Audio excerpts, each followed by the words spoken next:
So the push-up, the granddaddy of all upper body exercises, pretty much works your entire upper body, and all you need is some gravity and your arms and you can get it done. Now, if you're not to the point where you can actually get down and do a parallel push-up on the ground, you can start in a more vertical position. There's a progression that we can go through, and I'm going to show you today. So the first position would be a wall push-up, where you're absolutely vertical and you're just going to push back and forth against the wall, and then we're going to work our way down until we actually do a parallel push-up. And then right beyond that one, we get to a more difficult push, which would be a decline push-up, which I'll show you at the end. Okay, so let's get started. Let's get over to the wall and we'll show you the first progression. Okay, again, so if you're first starting out, we want to start with the easiest push, which is going to be a wall push-up. So we're in a vertical position, obviously, and what we want to do is we're going to have our arms right about shoulder height. We don't want to go too low and too high. Keep it right about shoulder height and a little wider than shoulder width against the wall. We'll place our hands on the wall. Now I'm actually up on the balls of my feet, and nice and slow, I'm actually rocking back and forth on the balls of my feet, and I'm just going to push in and out. Okay, so that's the first step in the push-up progression. And you're going to do that until you're comfortable. How often should you do it? As often as you can. How many should you do? As many as you can. And then when you get comfortable with this move, we'll move on to the second progression, which I'm going to show you in a second. So let's go over here.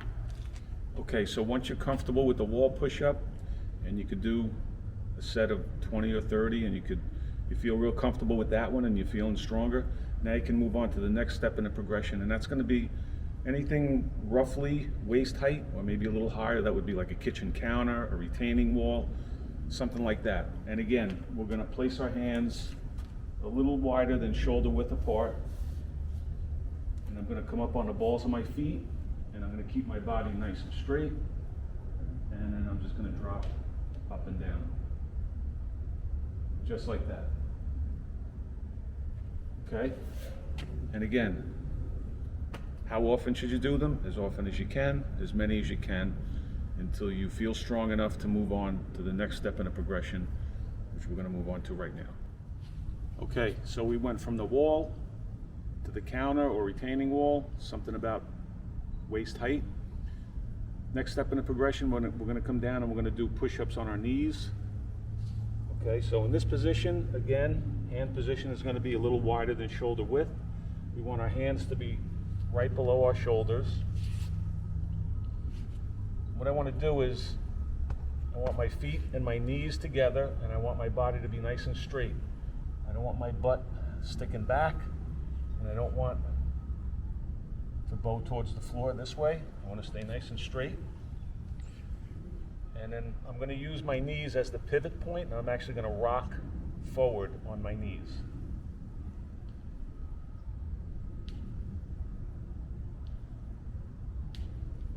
Okay, try and stay away from, a lot of times you'll see people up on their knees and they're just kind of like dropping their head down to the floor. That's not the way we want to do it. Feet nice and tight, body nice and straight, and we're just going to rock up and down.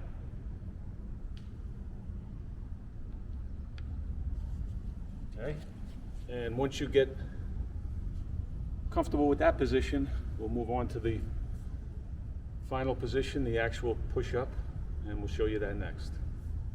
Okay, so you went from the wall to the counter, you did your knee push-ups, you're comfortable with those. Now we're going to tackle the actual parallel push-up. Now what you can do before you do that too, just to build up some strength in the shoulders and the arms, is you can actually just hold the plank position. When you get comfortable doing that for about 30 seconds, you should be good to go. And that's just actually the getting into a push-up position and holding it.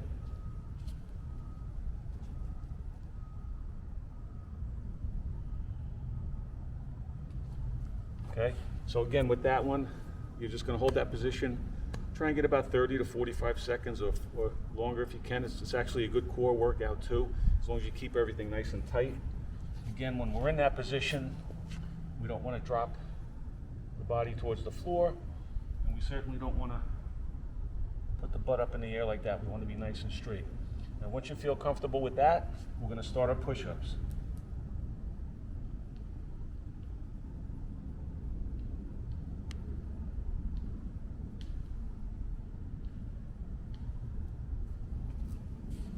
Okay, and that's about all there is to it. Again, you're going to start with the easiest step in the progression, and you're going to work your way up, and before you know it, you'll be doing push-ups like a pro.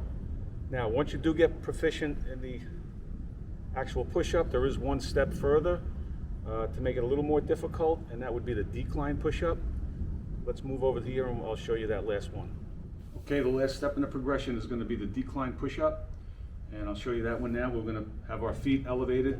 I'll put them up on the bench here, and we'll do a push-up that way.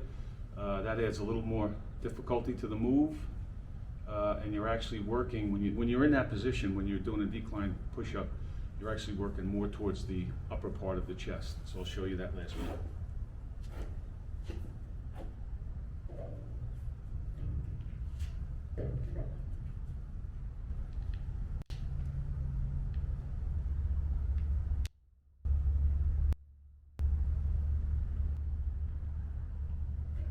Okay, so there it is, you have it, your push-up progression. So you start with the wall, and you're going to work your way down to the ground, eventually to a decline push-up. One last thing before we go that you should know about push-ups. So the normal standard push-up position, your hands are going to be just about a little wider than shoulder width. Now, as you move your hands out, you're working more of the chest. And as we bring our hands in very close to the body this way, that would be called, you probably heard the term military push-up, tricep push-up, close grip push-up. They're all the same thing, but as we bring our hands in closer to the body and we do that push-up move, we're bringing in more of the tricep muscle, okay, to do the move. So it does become a little bit more difficult that way. But when you're just starting out, let's keep it in a standard position, work your way down a progression, and you'll be doing them in no time. Thanks for watching, and we'll see you in the next video.